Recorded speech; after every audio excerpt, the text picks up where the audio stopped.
Sunday Igboho, the Amala freedom fighter. Alpha, I hear say you dey threaten any Yoruba wey go wan try vote for Peter Obi in Yoruba land, and you say you can destroy them if they try that nonsense to vote Peter Obi. I no go blame you because normal they don give you wetin you sabi chop. They don give you your favorite food, which is amala, atewedu ati gbegiri. So why you no go talk nonsense? Me, I don tell una say this Sunday Igboho, this one na hungry man. Na hungry man freedom fighter, amala freedom fighter. When they give am wetin you want, you go lock up. Imagine a whole freedom fighter, they do tribalism. A whole freedom fighter. A whole freedom fighter. They do tribalism. He even come went far by even threatening anybody who won't try to vote Peter Obi in Yoruba land, in Southwest. Now they see her. And me, I don't talk about this man. I don't talk about and say this man no be person wey go fit compare with him because anybody wey know they follow me right from the beginning. I don't talk about Sunday Igboho. I even call happy say yes, everything now come dey happen. It dey happen to the public. I know say Yoruba people, you get one bastard useless Yoruba man wey dey enter my DM, they talk nonsense. If they boy your papa well, make I see you for my DM again. You no go better for you any place where you dey. You dey fight freedom, they give you amala chop, they talk nonsense. If they don't give you amala chop, may you join APC. As you join APC, they do and they go now. Leave anybody, may they vote whoever they want to vote. Leave them. It's none of your business. Not be your business. And you don't chop amala. Every other people, every other Yoruba people, if they decide not to collect amala, vote for their own candidate, then leave them. Let them do whatever they want. Not be everybody go chop amala like you. Not be everybody like amala like you. Not be everybody they go feel use amala pie like you. Asumumu. We're going to force everybody to go vote for APC. Asa now. Slaughter and go to shout one Nigeria, one Nigeria, one Nigeria. But when it comes to presidency, at that time I'm going to start the tribalism war. Say power, say Igbo people not deserve to be the ruler of this country.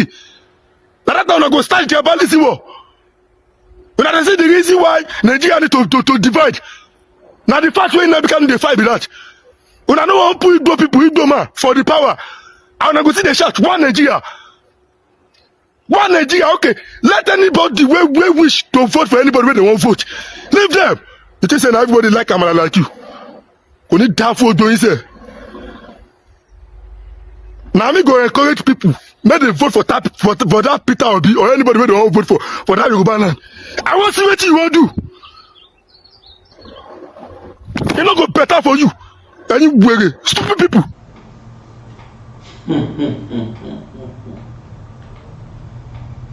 Yorùbá ìran kan ṣoṣo tó ṣòro ṣe lóore.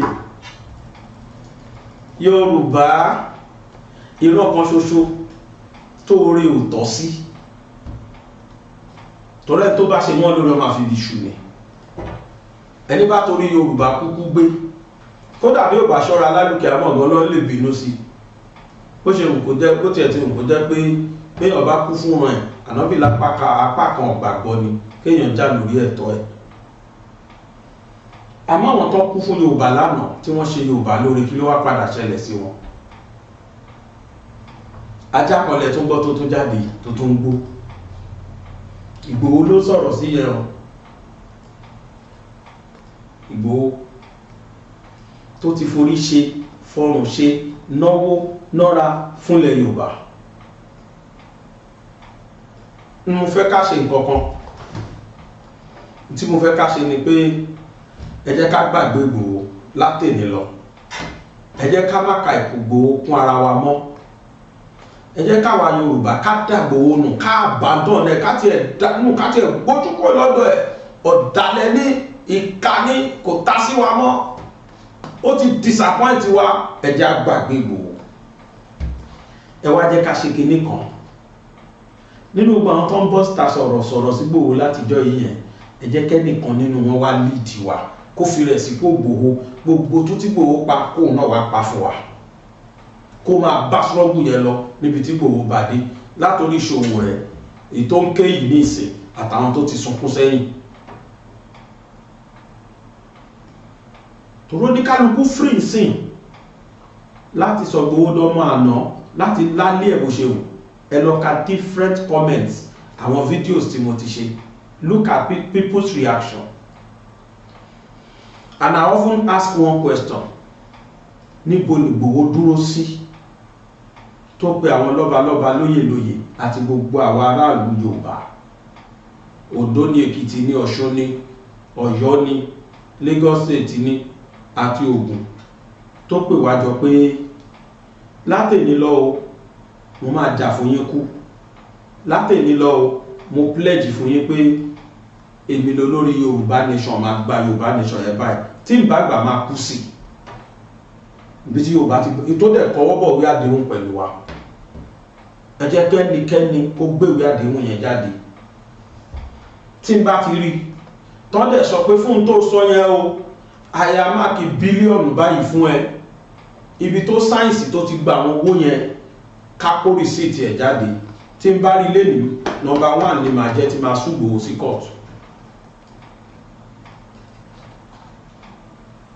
Breach of contract ni màá dẹ̀ sú ẹ̀ fún. Àdẹ̀fi kó san gbogbo owó yẹn fún wa kó tó mí. Bọ́ tí ó bá ti sírú ẹ̀, ẹ jẹ́ fàṣìkò yìí kí gbogbo àwa táwọn wò mí akáàárọ̀ àkáàsán kúrọ̀lẹ́ kálẹ́. Mo kí gbogbo mùsùlùmí ayé pátá pé Eid Mubarak, ẹ kú oríire, àjọ kú oríire tó rárá yín lèmi náà. Agbàgbé ọgbọ̀njọ́ àfi kẹ́kọ̀ọ́. Ẹ̀kọ́ kíni? Ẹ̀kọ́ kápáyọ̀ Ọlọ́run, ẹ̀kọ́ ká mọ bí àti ṣe ṣàánú àwọn èèyàn, àwọn tí ò ní. Oníkálùkù náà tí ò nà rí láyé ó ná ní oṣù yìí, ní oṣù tó lọ, oṣù Ramadan. Náà fáwọn èèyàn, àwọn èèyàn jẹun lé ẹlòmíì gbóúnjẹ lọ, ẹlòmíì tó yẹ kó tó wá gbọ́ kókó lẹ́yìn ilẹ̀kùn á tọ́jú oúnjẹ pamọ́ ni, tàbí tàlejò bá bá lórí oúnjẹ ó máa gbúnjú kókó ni. Òun ló tún invite àlejò kó wá jẹun. Bẹ̀tì ká má jẹ́ kó jẹ́ nínú Ramadan nìkan. Àti Christian àti Muslim àti oníṣẹ̀ṣe gbogbo wọn ni ká dá sí. Tá bá rí tí yà jẹ nìkẹ́ni ládùúgbò wa ká fún ẹ̀kọ́ tí Ramadan wa kọ́ wa nìyẹn. Mo dẹ̀ tún fàsìkò kí àwọn tó wà special sílé ayé mi tí wọ́n ṣe birthday. Látorí mọ́mí wa Mr and Mrs ẹni Ọlọ́run mọ̀, ẹbí wọn tí máa ń pè wọ́n nìyẹn bí orúkọ wọn.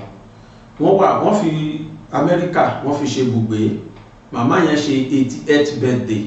Ó dà pé ní jẹta ìjọtàwẹ̀ máa parí gangan wọ́n ṣe 88th birthday.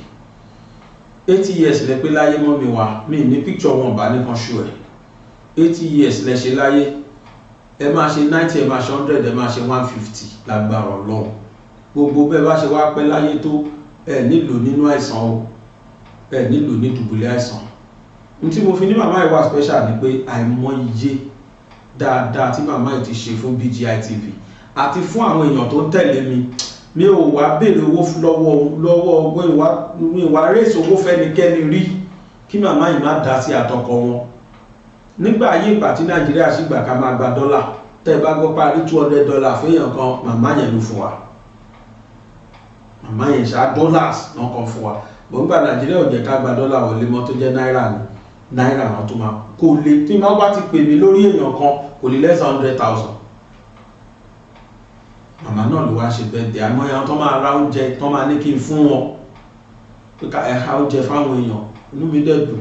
Gbogbo ẹ̀ náà là ń ṣe fídíò ẹ̀ tẹ́ rí táwọn ẹ̀ha fáwọn èèyàn. Lára àwọn tó máa ń fún wa lóúnjẹ ká fún àwọn èèyàn, màmá yìí wà nínú wọn.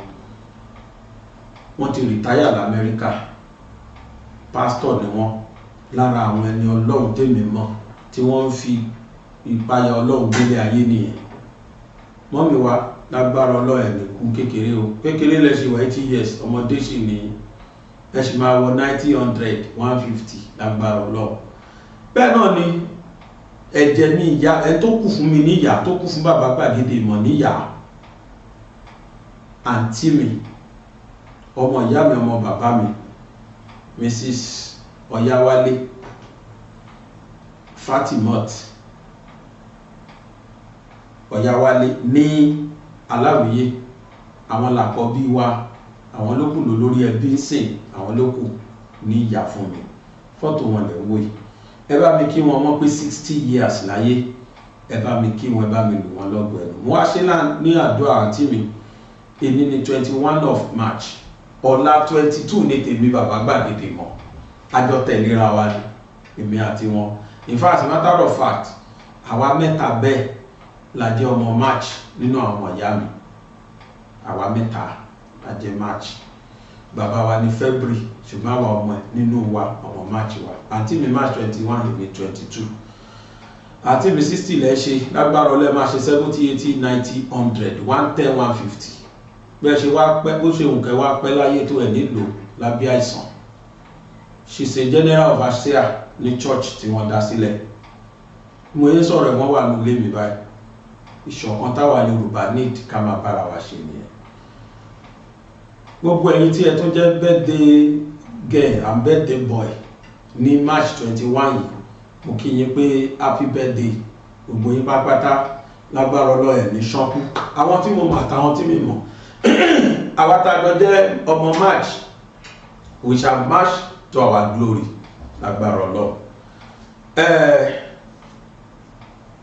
Ọ̀rọ̀ tí mò ń sọ bọ̀ then ẹ jẹ́ fásitì dúpẹ́ lọ́wọ́ gbogbo ẹ̀yin tẹ́ bá mi dáwó fún woman ọlọ́pàá yẹn.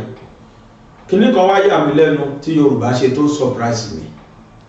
Ìyàlẹ́nu yẹn ni wípé láti jọ Wednesday, bóyá Wednesday or Thursday, tí mo ti sọ wípé tó àwọn èèyàn ti dáwó, inú mi dùn wọn kan ti pa 500,000 àtijọ́ yẹn àwọn èèyàn dáwó mọ́.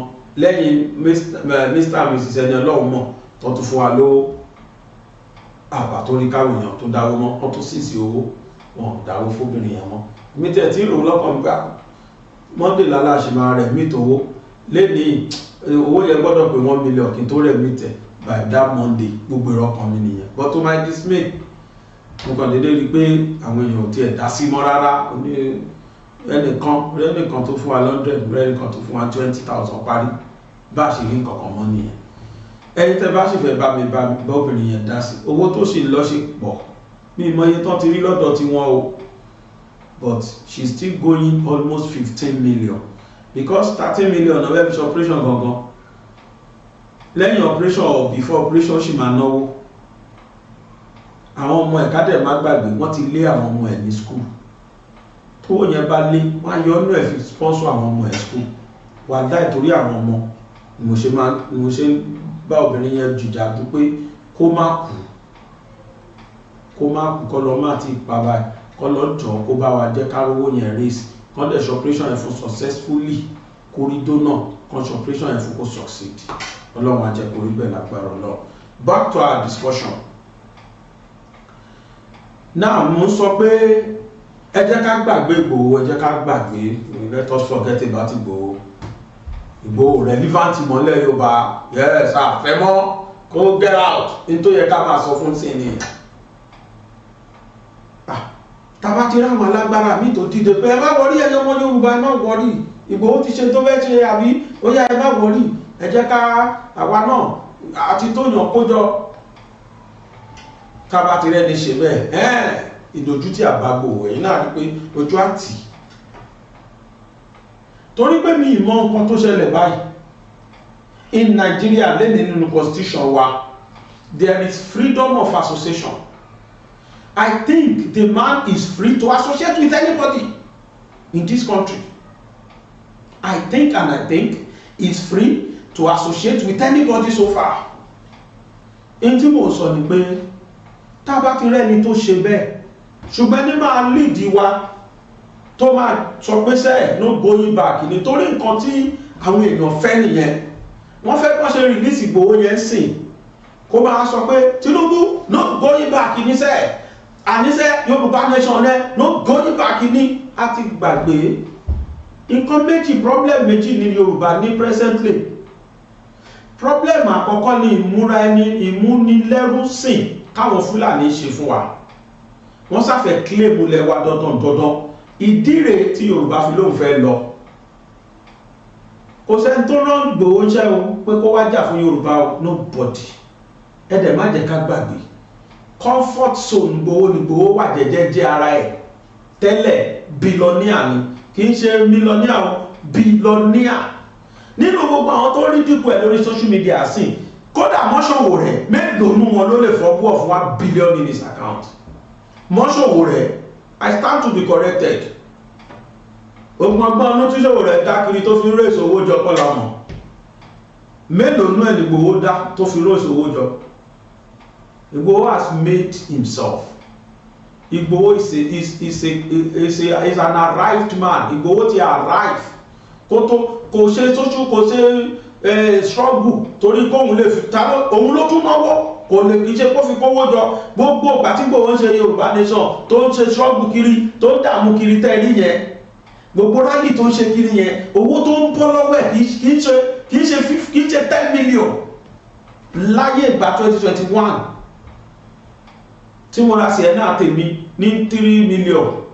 Sienna tó ń tà ní almost 20 million sí tí mo ra 3 million gbà ẹ̀ kéèyàn kan máa wá ná 10 million. Ẹ wo value 3 million tó ti wọ 20 million sí. Ó yá èlò wá ní value 10 million gbà ẹ̀ parali tí Igboho ń ṣe kiri ńgbà yẹn tẹ́ rí yẹn. Ẹni mélòó la rí tó ń dáwó fún pé ó yá Igboho gbélé yìí tọ́nibọ̀dì bá dáwó tẹ́nibọ̀dì bá dáwó láàrin àwọn gúrùpù tẹ́ dáwó sí lówó yẹn wà. I stand to be corrected. Confirm ni mo sọ fún yín lẹ́nu. Nínú wọn gbà tí wọ́n ti lọ invade ilé Igboho ni mo sọ yìí o. Gbogbo owó tẹ́nibọ̀dì bá dá ńgbà yẹn wàláì mo pé wàláì kò dọwọ́ Igboho. Owó kan ṣoṣo tí ń bá sọ pé wọ́n dá tó confam tó dọ́wọ́ ẹ̀ olówó mọ́tò Sienna tí wọ́n rà Lady Kende ló lead. Igboho tẹ́wọ́ gba 1 naira lọ́wọ́ ẹnikẹ́ni. Igboho tún náwó ara ẹ̀ nítorí pé ó nífẹ̀ẹ́ sílẹ̀ Yorùbá torí kó volunteer rẹ̀ kó ń fẹ́ ṣe. Ń tẹ̀yàn volunteer sí tí kì í ṣe compulsory. Tó bá lóun ò ṣe wọ́n náà wọ́n gbọ́dọ̀ múyàn sí. Yorùbá gan acknowledge irúgbọ ẹ̀ pé tá a bá léegun lè bá bẹ ní máa jó tí ò bá jó mọ́ wọn kì í múyàn sí. He volunteer himself to fight for Yorùbás. Ó dẹ̀ ní kójú ọ̀nà tóun tọ̀ yẹn àwọn tó tọ̀ lánàá wọn padà wá. Ó reverse sẹ́yìn. Ó wò pa fi kí n fọgbọ́n orí ṣe. Ó fọgbọ́n orí ṣe. Yorùbá ní kó mórí wá kó fọrùn lẹ̀. Ṣé ìran yẹn ṣe lóore? Ẹ̀rọ pò gọ́ ni. Mo ní kálukú bímọ. Gbogbo ẹ̀yin tẹ́ ń sọ̀sọ̀kúsọ̀ ní bẹ́ẹ̀ bímọ. Pàápàá jùlọ tó wà ní òyìnbó. Ọmọ oníkálukú wà ní best universities káàkiri lágbàáyé. Ẹ̀yin tẹ́ ń bú Igboho tẹ́ wà ní òyìnbó. Àtẹ̀yin tẹ́ ń bú Igboho tẹ́ wà Nàìjíríà. Mo lóríṣiríṣi kọ́mẹ́ntì táwọn èèyàn pass àti social àtórí Facebook àtórí YouTube tí bá ṣe fídíò kan mo rí kọ́mẹ́ntì tọ́pọ̀lọpọ̀ mí pass. Igboho náà fọ́kọ̀ Igboho náà fẹ́ ṣe kíní kan ìgẹ́jẹ́ kékeré rí pé kò dé tán kó máa pariwo no going back kí láwà bíi ti tẹ́lẹ̀. Ẹ mọ̀ pé kò kan kì í fọ́ nílé kó lẹ́ẹ̀mejì. Ẹ mọ̀ pé òun náà ti ráwọn èèyàn pé jókòó kọ́ ìgbẹ́ni sórí rẹ̀ pé ṣá no going back kíkí ni. Awólọ́wọ̀ dà Abíọ́lá dà kí ló ń pe bàbá Gani Fáwẹ́yìnmí dà Bọ́lá Ìgè dà. Ṣé ó máa tàà sọ ìṣe Fúlàní ló pa wọ́n? Ẹjọ́ àsòtọ́ fúnra wa. Ṣé Fúlàní ló rán wọn sọ́run? Ọmọ ọgbọ́n mọ̀ bá pèlè yẹ kò ṣàṣọdá ẹ̀rọ kò gọ́ọ̀lù ẹ̀rọ kò tí Igboho náà wá rìndì. Wọ́n ti rẹ́ ní pẹ̀dókò ọwọ́ ti kọwọ́ ọgbẹ́ nítorí ẹgbẹ́ ṣá.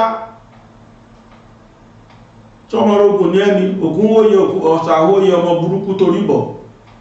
Ọmọrógùn tó máa ro àmàlà fún wa sáà fún ọmọrógùn lámàlà jẹ ẹ̀mọ́ tó ń korí bọ̀. Ẹ̀yìn ọlọ́gẹ́gì kígi yẹn green kẹwàá fọ̀ dáadáa kẹ máa fi ro àmàlà pẹ̀lú ògbọ́nà tó wá máa lo ọ̀sẹ̀ kan á ti white dé orí ẹ̀ ti máa pọ́n dé ó máa pọ́n ní tọ̀tọ̀tọ̀ bí òyìnbó kí ló pọ́n omi gbóná tó ń korí bọ̀ gbogbo gbà ní ṣàwárẹ́ ní wọ́n ní àmàlà ẹ̀ tó bọ̀ bẹ̀ sí tó lọ́mọrógùn bá ti ẹ kó jẹ́ o ẹni máa wọ ọmọrógùn ní Yorùbá wá Igboho lóhun ò ṣe bẹ́ẹ̀ ẹ fílẹ̀ náà ṣe bọ́ọ̀ ló volunteer rẹ̀ tẹ́lẹ̀ tó bá dẹ̀ lóhun ò ṣe wọ́n sán múyàn sí ni ewé ló fuck up na fáìtà àmàlà ni fáìtà ẹ̀bà ni ẹ fílẹ̀ yóò jẹ́ àmàlà ẹ̀bá jẹ́ àmàlà náà ní fílẹ̀ yóò jẹ́ ẹ múyàn ti ní náà wà kárẹ́lòmí náà dìde ilẹ̀ Yorùbá sójà go sójà come ní báràkì no dey go anywhere Yorùbá nation struggle sí wà ń bẹ̀ ó yá káwọn míì náà dìde àbí ilẹ̀ Yorùbá ṣáà ní Ààrẹ Ọ̀nà Kakanfò kóun náà dìde àbí káwọn alágbára míì náà dìde ibi Ìgbòho bá dé yẹn bó ṣe kúrukúru yẹn tó jọ́ dalẹ̀ ni kẹ́lòmíì náà tí ò dalẹ̀ tó ní sincerity kóun náà lead wa ó yá. Kíní kan ni mo lè accept tá a bá rí ibi tí Ìgbòho ti kó gbogbo Yorùbá jọ tó kó gbogbo ọba jọ tó kó gbogbo Yorùbá jọ tó wá bá wa ṣe meeting pé bẹ́ẹ̀ ṣe rí mi mo ṣèlérí fún yín bíi pé mo ṣèlérí fún orílẹ̀-èdè mi Nàìjíríà tó náà wá ṣèlérí mo ṣèlérí fún yín gbogbo ilẹ̀ Yorùbá èmi tẹ́ rí yìí o mo máa gba Yorùbá nation fún yín tá a wá jọ kọwọ́ bọ̀wé àdéhùn tó wá ní amáàkì bíi 200 billion tán gbélé lọ́wọ́ pé gba owó torí Yorùbá nation tó fẹ́ gbà fún wa láti fún ẹ lówó yìí o tó wá tó ṣe rìsíìtì fún tóun náà sáìn tá a bá rẹ́ni kó gbogbo dọ́kúmẹ̀tì yẹn jáde mo fọlọ́ múra ẹ̀mí ni máa sún Ìgbòho sí kóòtù. Kí lẹ̀ lẹ̀sùn tí máa fi kàn ẹ̀sùn tí máa fi kàn ní wípé Ìgbòho tẹ́ rí yìí o breach of contract ló ti commit ọ̀dàlẹ̀ ní ẹ bá aṣọ ẹ̀ sí kóòtù. Ẹ mọ̀ pé máa jó lọ́mọ owó ẹ̀yẹn ikú gbóná ló mú wá.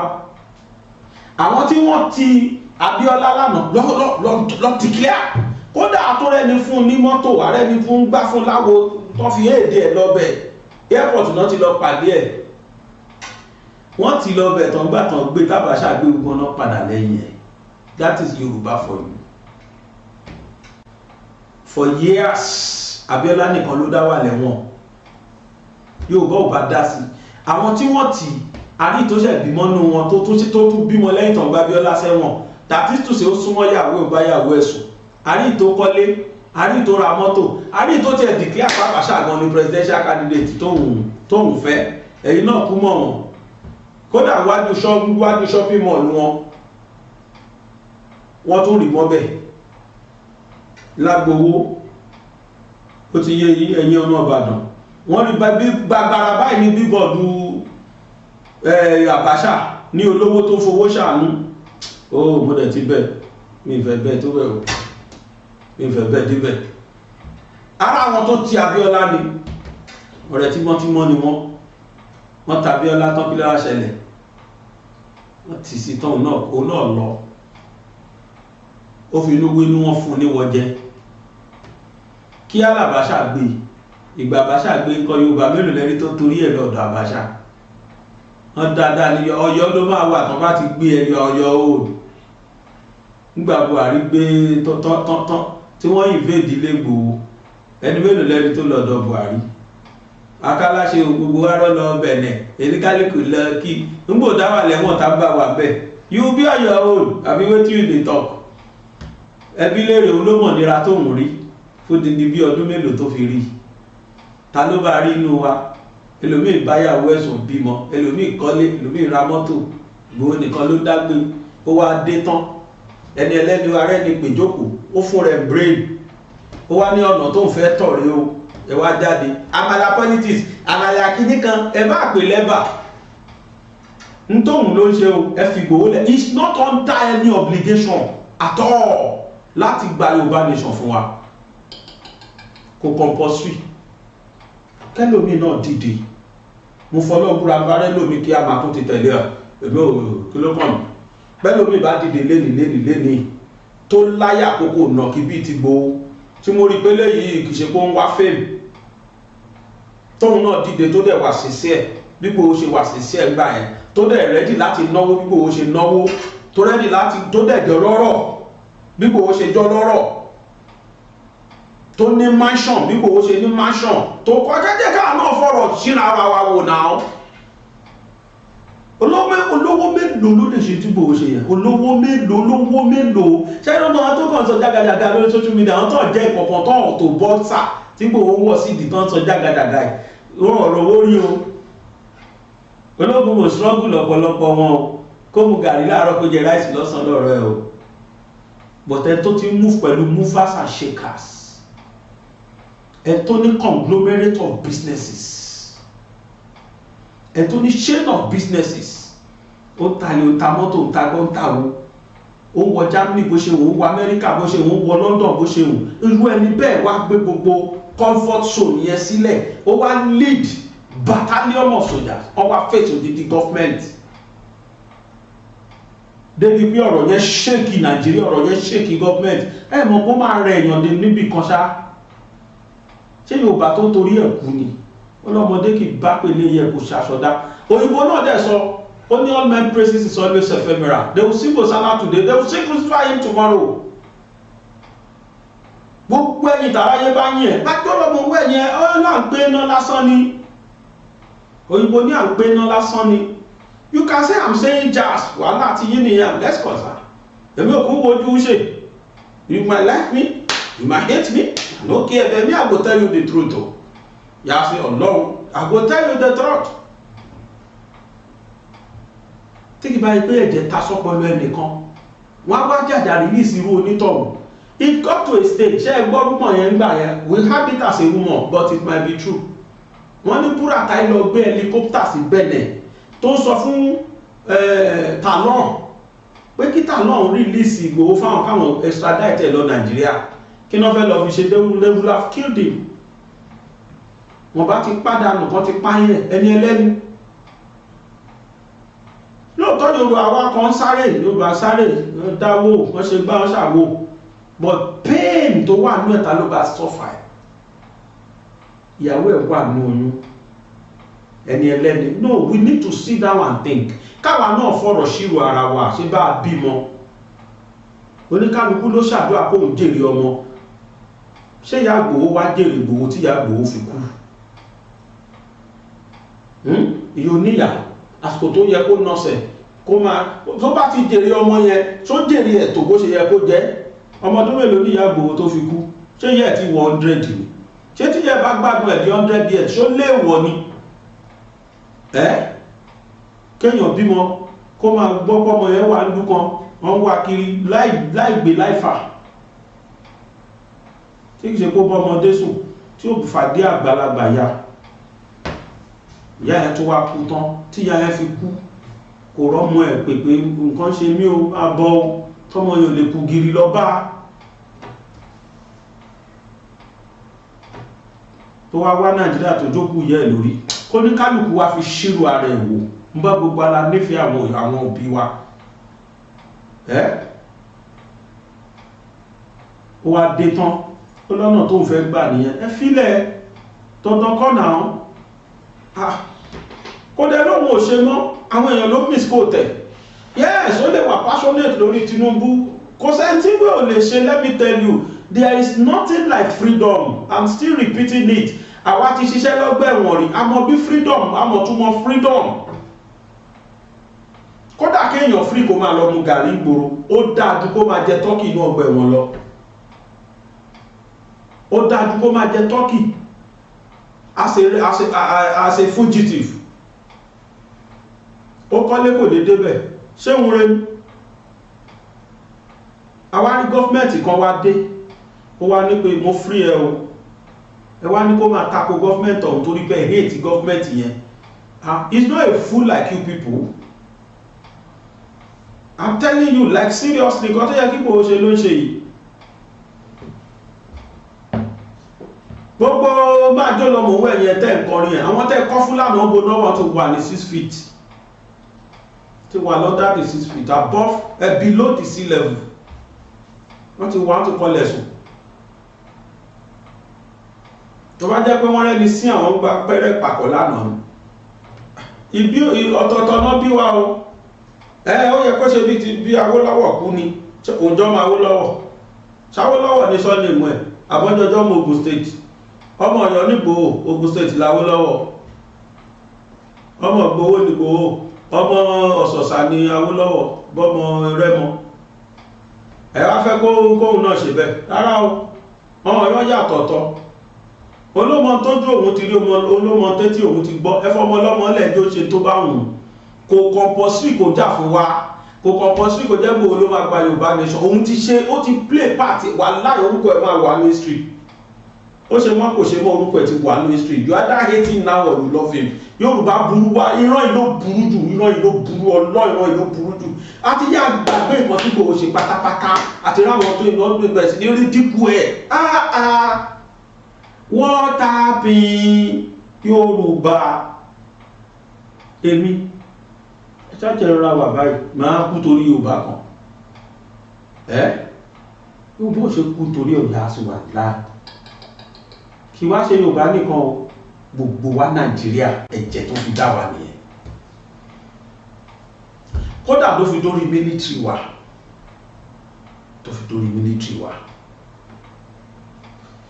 ìdìbò wọn ṣe tí ò bá yé Yorùbá akáláṣe o, àdámọ́ kan tó ní ó ní pé tó bá ti rí èrò orí ẹ̀ máa ń wú, kò mọ̀rọ̀ kan lè yóò ń sọ bẹ̀ṣó wá tọ́ tí wọ́n bá wà ní léèyàn kò sí téèyàn ò lè sọ, we must face reality. Tí wọ́n bá wà ní léèyàn wà táwọn èèyàn kan jọ wà kò sí téèyàn lè sọ, ó ní mo yẹ sọ fún Ìgbòho pé kó ṣọ́ra. Ìgbòho jókòó pẹ̀lú àwọn èèyàn jọ sọ̀rọ̀ ló fi sọ pé tán bá bá ti kú rẹ̀ àti kinní náà kan wọ kò ní dìtàn kámẹ́rà kó máa wá tẹ́tí wọn pé tán bá pín yílé ẹ wá gbọ́ lẹ́yìn Yorùbá kò ní ti sọ bẹ́ẹ̀, wọ́n sọ mọ́rọ̀ ni adẹ̀rẹ̀ ní rìkọ́ọ̀dù nù wọn tọ́dẹ̀ lọ léèkì ọ̀rọ̀ yẹn síta torí pé wọ́n fẹ́ káyé gbé tiẹ̀. Because I called him lẹ́yìn fídíò tí mo ṣe yẹn, gbọ́ Ìgbòho kí ló dé tó ní kẹ́nìbọ̀dì má wà camp, everybody is free. Ló wá ní bàbá ẹ má dáhùn, ó ní bọ́rọ̀ ṣe rí rẹ̀. That is why you must be very careful. Bá ti rérò tèrò pọ̀ mọ́ tó máa sọ, kì í ṣe gbogbo wọn bọ́n ṣe pọ̀ yẹn nínú wọn dùn sí ẹ̀. Àìmọye ọmọ Yorùbá tó ń bínú lọ́wọ́lọ́wọ́ torí tó ń ṣe lọ́wọ́lọ́wọ́. Àwọn kan hate Tinubu gan ọ̀fẹ́ rí rárá, wọ́n dẹ̀ rí epo ti lọ wà ní káàmpù Tinubu, hatred ìtọ́lé sí Tinubu, they will transfer it to you too. Not pé ní transfer aggression, they will transfer it to you. Wọ́n dẹ̀ máa bẹ̀rẹ̀ rìn wàá rò pé ọ̀rẹ́ ti tẹ́lẹ̀ lẹ́sìjọ́ ṣe wẹ́ẹ́rà sọ ti hate ìwọ tí wọ́n dẹ̀ lọ bá Tinubu ti yí ó mà ṣe o.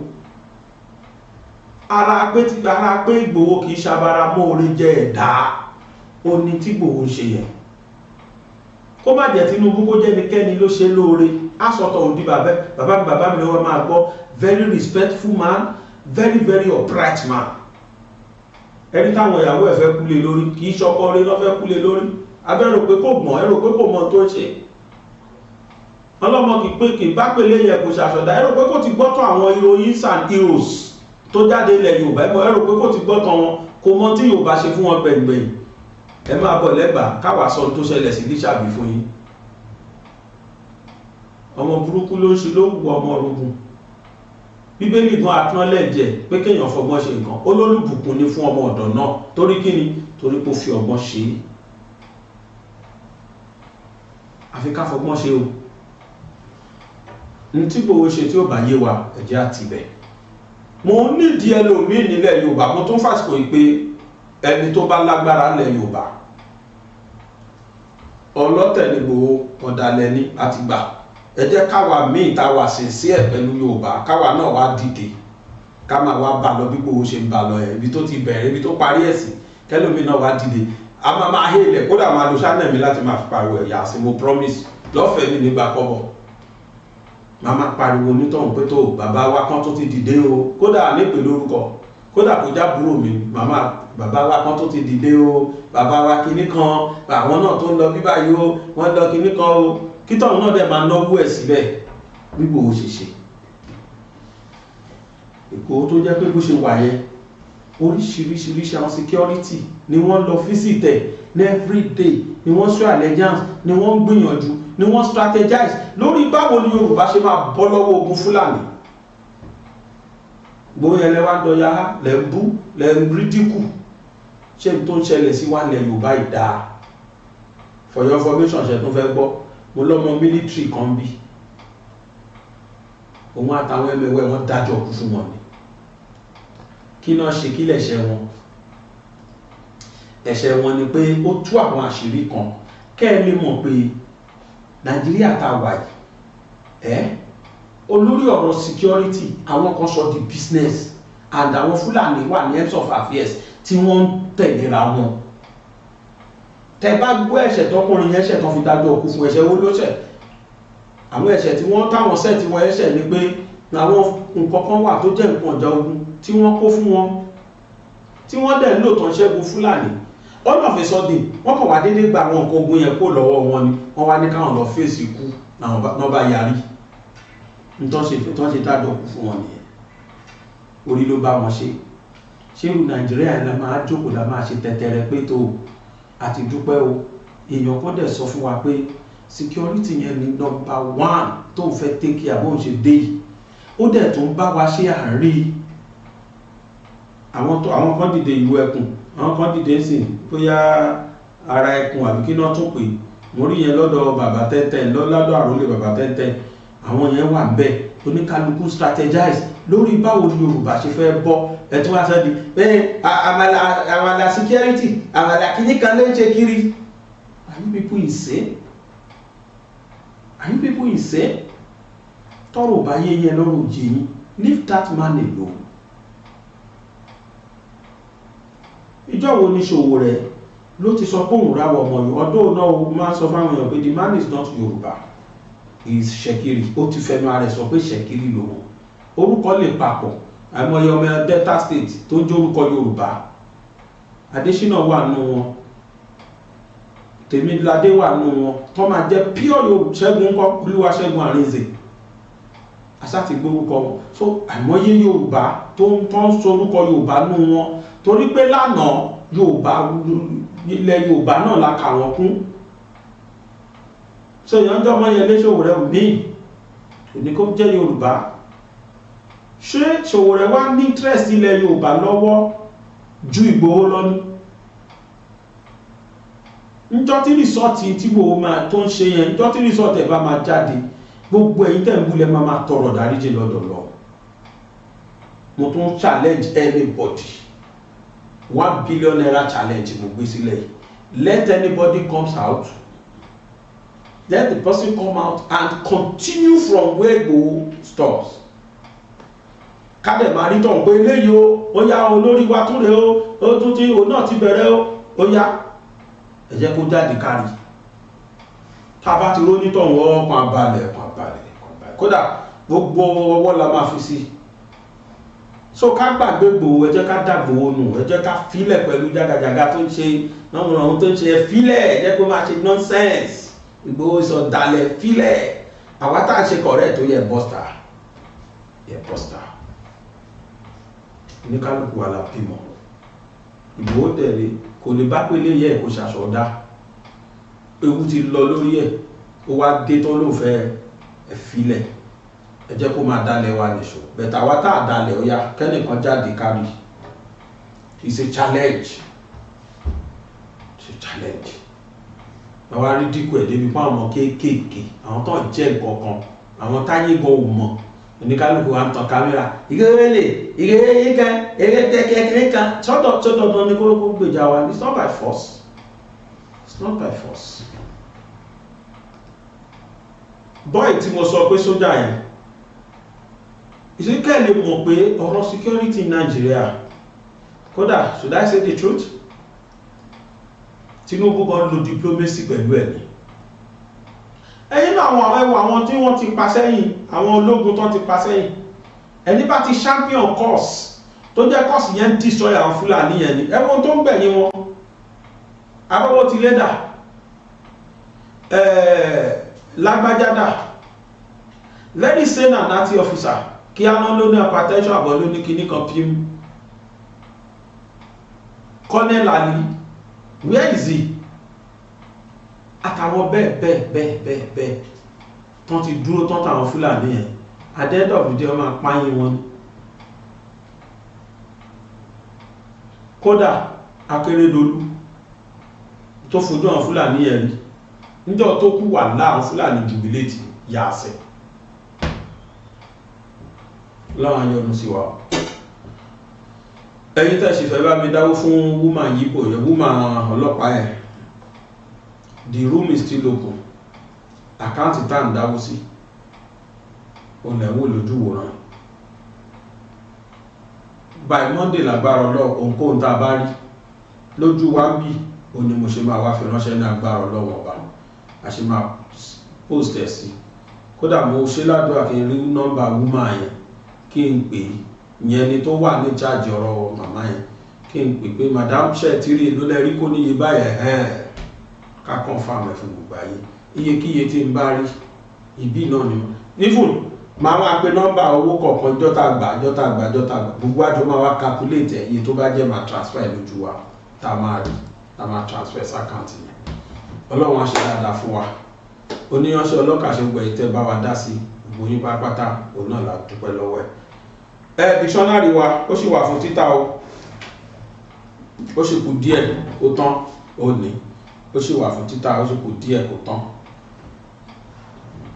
náà díẹ̀ náà ló kù last one náà rẹ̀ so ó kù díẹ̀ kó tán tó bá dẹ̀ ti tán ó parí ọdún náà mo ti ká orúkọ àwọn kọ̀ọ̀kan wọ́n ti make provision àwọn tó ní wọ́n ti make provision fún àwọn kọ̀ọ̀kan tó máa bá wọn tà lẹ́yìn ará Amẹ́ríkà presently ẹni tí wọ́n gbé fún lamẹ́ríkà ti relocate sí Nàìjíríà torí wọ́n rí táwọn èèyàn kan mẹ́sẹ̀jì mi pé báwo làwọn ṣe lè rí gbà lamẹ́ríkà lè rí gbà o lè ríra lamẹ́ríkà rádà ẹni tó ń gbé fún bẹ́ẹ̀ ó ti relocate sí Nàìjíríà ó ti wá Nàìjíríà for now bóyá kẹ́ ẹ pè nọ́mbà UK or kẹ́ ẹ pè nọ́mbà mi bẹ́ẹ̀ ṣe máa bá yín gbà Nàìjíríà mi bọ́ bẹ́ẹ̀ ṣe máa dọ́dọ̀ ní so or kẹ́ni kí bá yín tọ́jú ẹ̀ àìmọye tí mo ti kó sínú ilé ó sì láti fẹ́ tó 20 tí mo kó sínú ilé tí mo bá wọn tọ́jú adẹ̀ ti kọrúkọ oníkálùkù sí ẹni rẹ̀ ọkàn níra mẹ́ta níra márùn àti kọrúkọ wọn sí àbáwọn sẹlótéèpù orúkọ yẹn mọ́ tán bá ti dé ká gbé páàsì wọn fún wọn kò jù bẹ́ẹ̀ lọ Ọlọ́run á ṣe dáadáa fún wa ní ọ̀ṣẹ́ ọlọ́kàṣe ọ̀yá máa ń fi wálẹ̀ pẹ̀lú àlàyé tọmọkùnrin yẹn ṣe kẹ́ ẹ lè mọ̀ pé Nàìjíríà ṣòro ó jà fún Yorùbá ṣòro ó jà fún. Why did the army put a death sentence on your head? What did you do? Yes, the army put a death sentence on my head and that of 53 other special forces soldiers. Not just fat leg soldiers, trained combatant special forces, to make 54 special forces soldiers. From 101 battalion, we were deployed in Northeast as at the time of Goodluck Jonathan. That time was even when terrorism in Nigeria was at its peak. While we went for courses and came back, our countenance changed. Our mode of operation changed. We began to see terrorists as deep threats, not just threats, deep threats to national security. And then we were very well equipped with weapons, not just weapons, as in Russian-made weapons.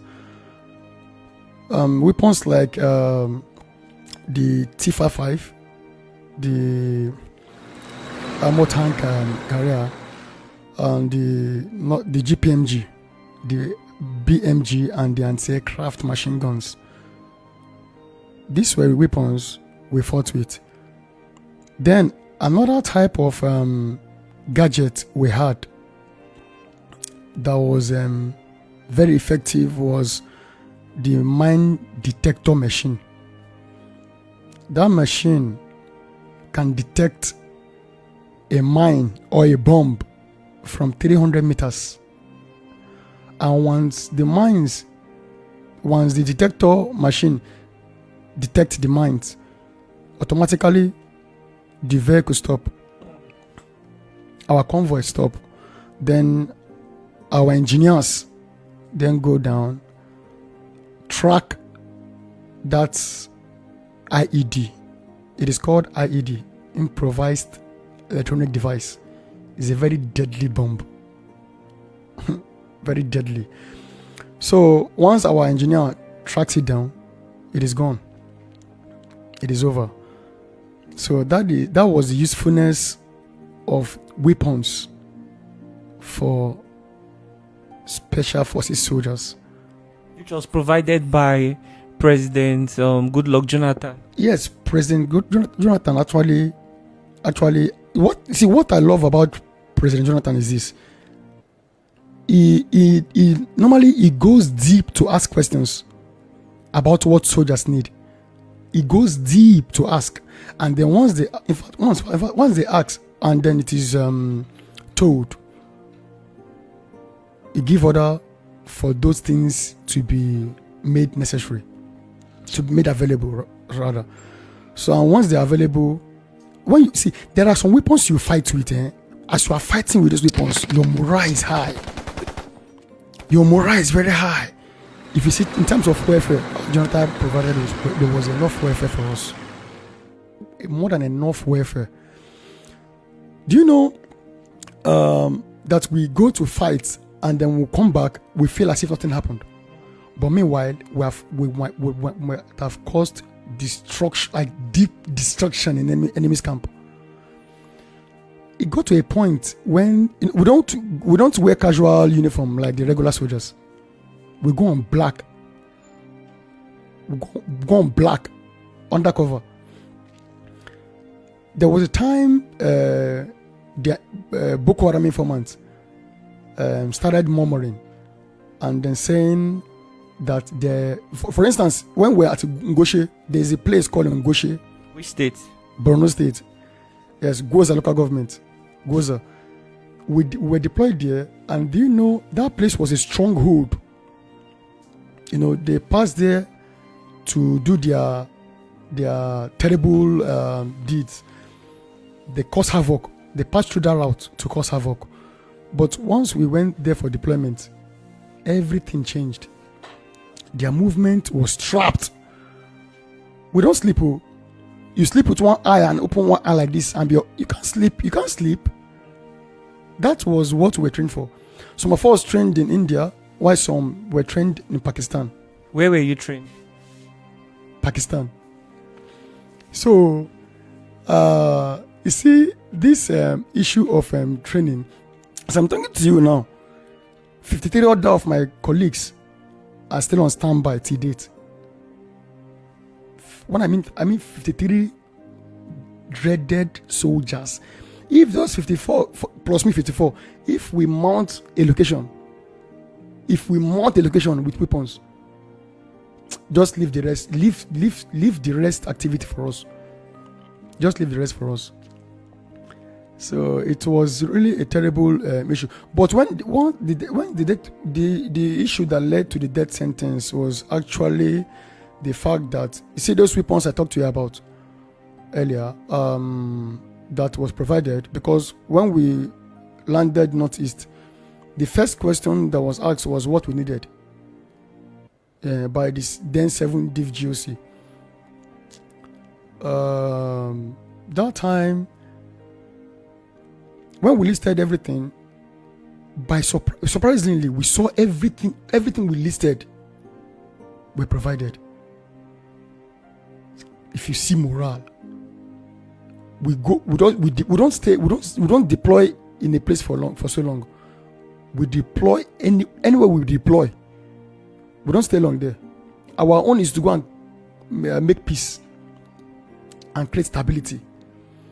So, do you know, we were so rugged that even terrorists started murmuring. They started murmuring. I'm telling you, they were even threatening the villagers that if they see them communicate with us, if they see them go close to us, this one, that threat. Until there was a day they came. That's Ngoshe.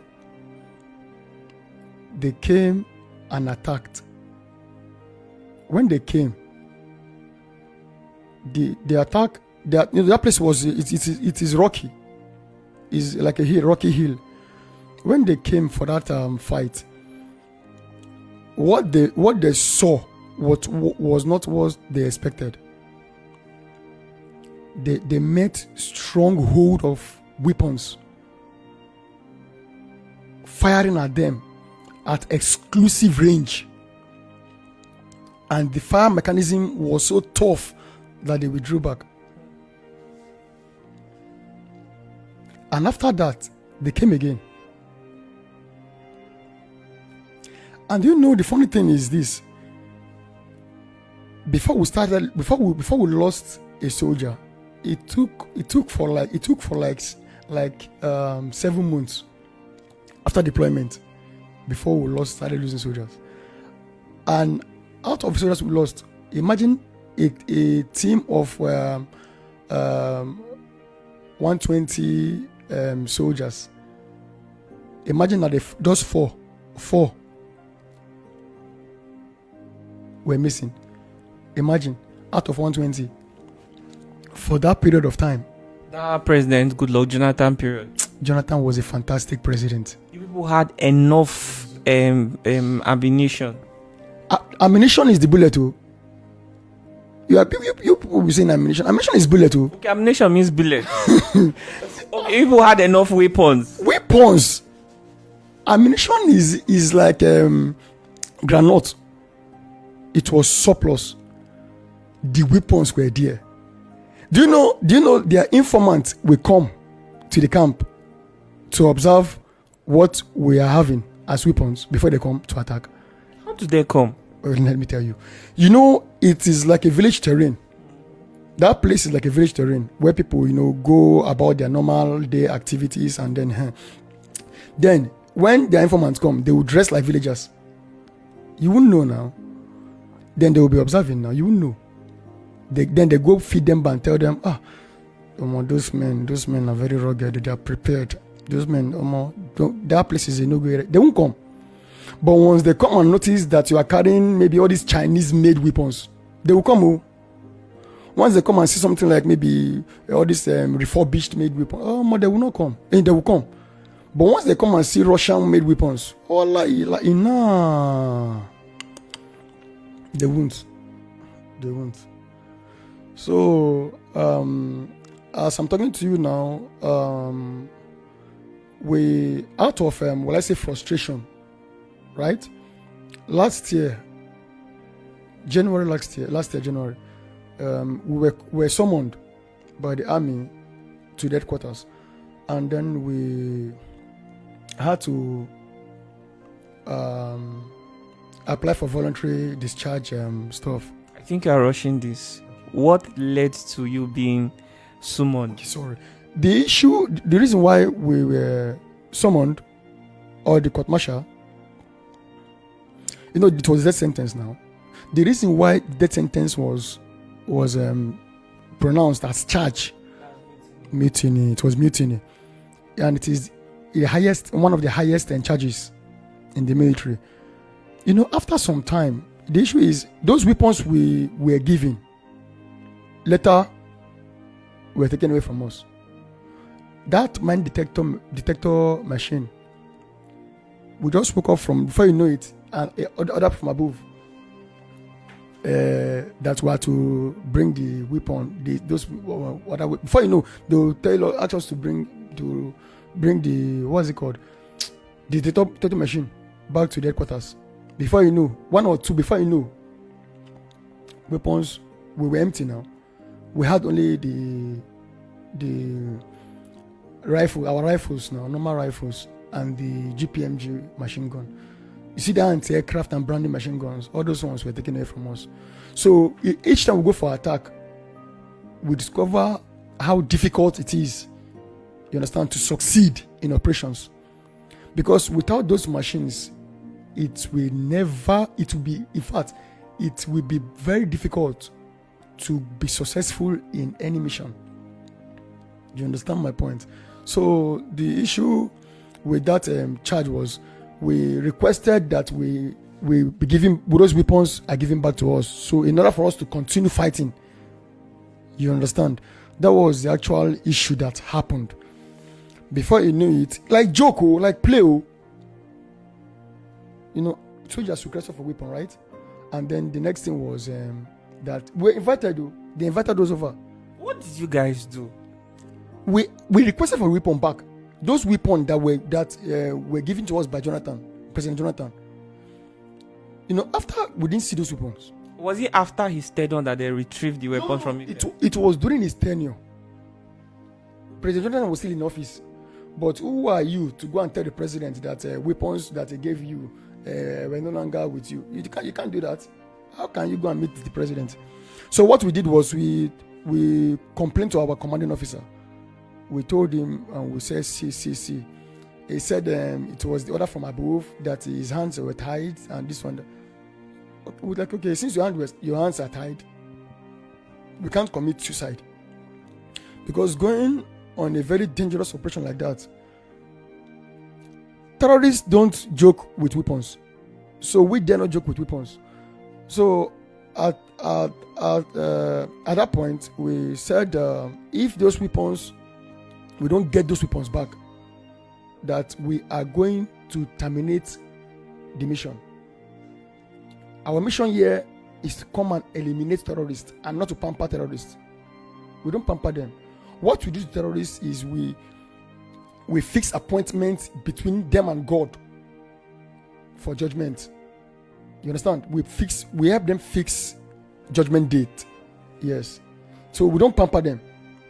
So when we noticed that the request was not met, we became demoralized. All of us became demoralized. That was where the problem started from. Okay, normally our soldiers requested for weapons, right?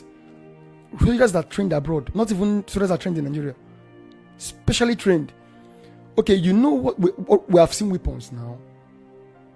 You see weapons now. You understand? So the issue is, once we get those weapons, it will be very effective.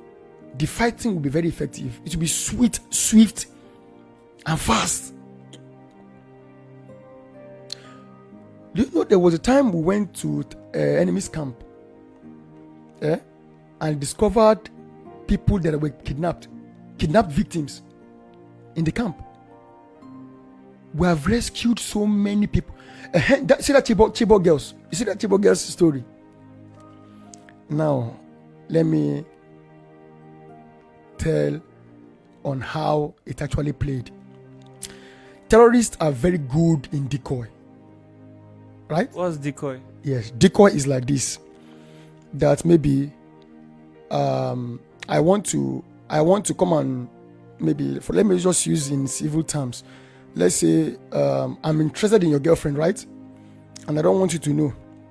Then I'll tell you, okay, that Oga is calling you. Then as you are going to meet Oga, then I'll launch your girlfriend. I'll launch upon her. Then before you come back, I am done with what I'm doing, right? I'm done. You won't know. That is decoy. So they are very good. Now we were at Giwa Barracks, Armored Brigade. You understand? Yeah. So then they were tasked to go to Beneshek for an offensive attack. Do you know we were at Beneshek doing offensive? Then before you know it, because we were at Giwa Barracks. You understand? Giwa Barracks is, in fact, let me just call that place. But we were at Giwa Barracks before they sent us to Beneshek. Before you know it, we heard Giwa Barracks was under attack. Not just attack, very, very deadly attack. They came to rescue their people. Their people in captive. Their people that were held in captive. They came for the rescue operation while we were away. But do you know they later radio us. They send us a signal for us to come back. That Giwa Barracks was under attack. Before it goes back to Giwa Barracks, they have leveled that place. They leveled that place so bad and freed their people. The only people we saw there were the terrorists. In fact, God bless Nigerian Air Force. If not for the Air Force, too bad.